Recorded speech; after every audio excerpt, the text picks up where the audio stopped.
السلام علیکم، میں ہوں عظمت علی اور آپ دیکھ رہے ہیں ہارر وتھ بوبی۔ امید ہے آپ سب خیریت سے ہوں گے۔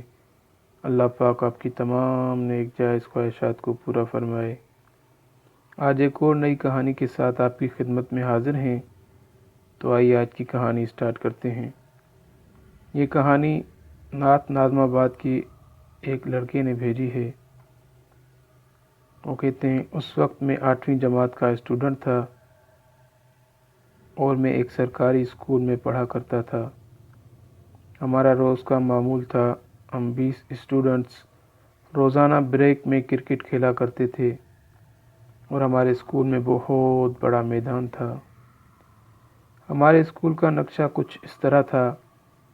اسکول میں داخل ہوتے ہی بہت بڑا میدان تھا اور اس کے سامنے 3 کلاسز کے بڑے کمرے تھے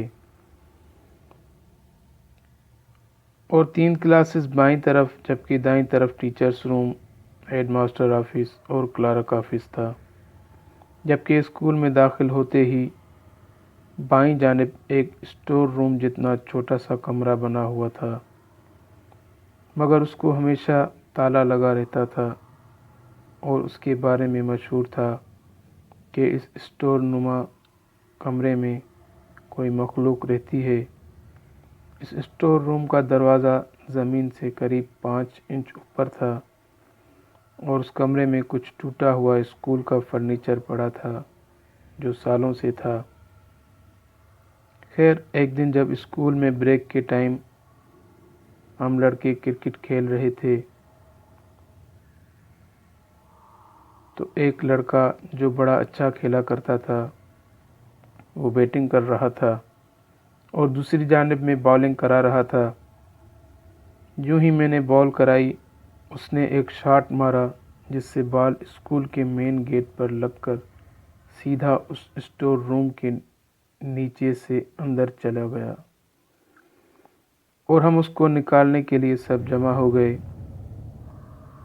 کسی کی بھی ہمت نہیں ہو رہی تھی، سب ایک دوسرے سے کہہ رہے تھے کہ تم نکالو، تم نکالو۔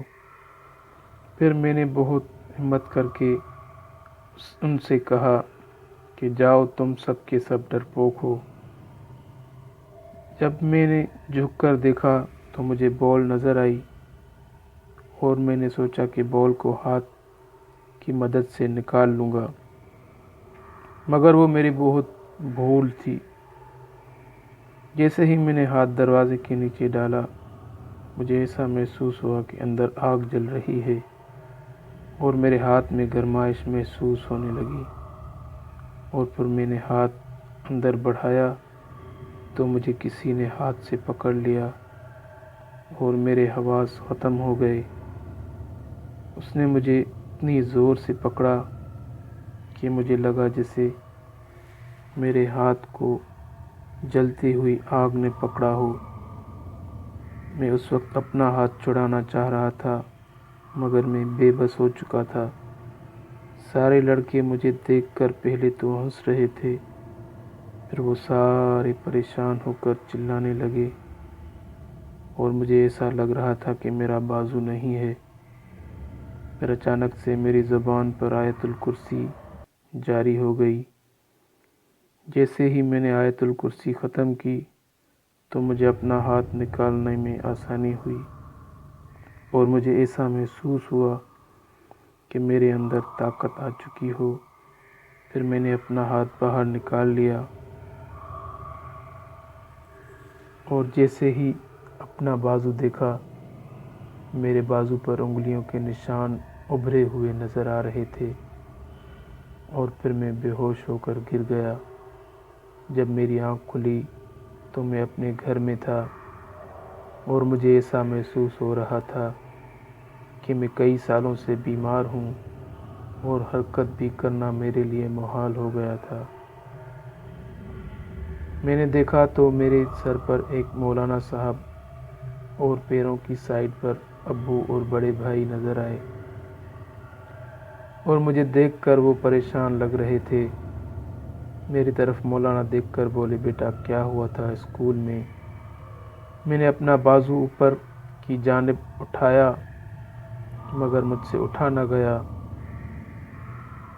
مگر مولانا صاحب میری حرکت کو دیکھ کر اندازہ لگا چکے تھے، اور پھر انہوں نے میرے بازو کو دیکھا تو اس پر اب بھی انگلیوں کے نشان ابھرے ہوئے نظر آ رہے تھے۔ مولانا نے فوراً ان انگلیوں کے نشان پر اپنا ہاتھ اسی طرح پکڑا جیسے نشان بنے ہوئے تھے۔ ایسی حالت ہو رہی تھی جیسے مرتے ہوئے بچا ہوں۔ پھر مولانا نے پڑھائی شروع کر دی۔ اس وقت مجھے ٹھنڈک کا احساس محسوس ہوا اور مولانا لگاتار میرا بازو پکڑے پڑھائی کرتے رہے۔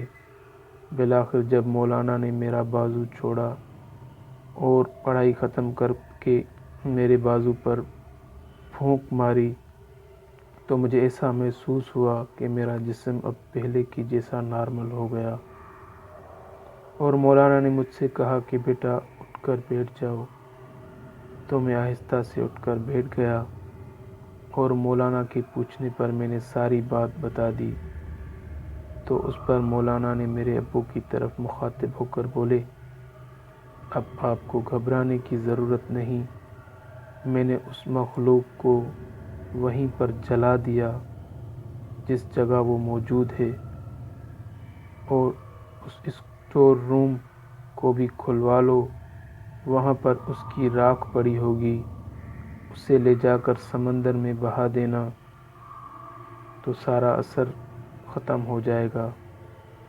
اگلی صبح کو مولانا اور میرے ابو اسکول کے ہیڈ ماسٹر کے پاس گئے اور ان سے وہ اسٹور روم کھلوایا تو وہاں عجیب قسم کی راکھ پڑی ہوئی تھی۔ اس میں سے اب بھی تھوڑا تھوڑا دھواں نکلتا ہوا نظر آ رہا تھا۔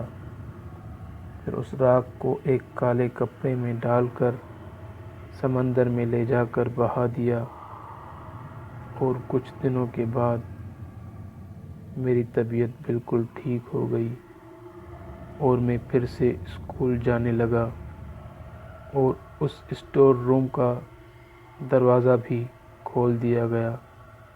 اب وہاں پر کوئی بھی ایسی چیز نہیں ہے جس سے ڈرا جائے۔ یہ تھی ہماری آج کی کہانی۔ امید ہے آپ سب کو آج کی کہانی بہت پسند آئی ہوگی۔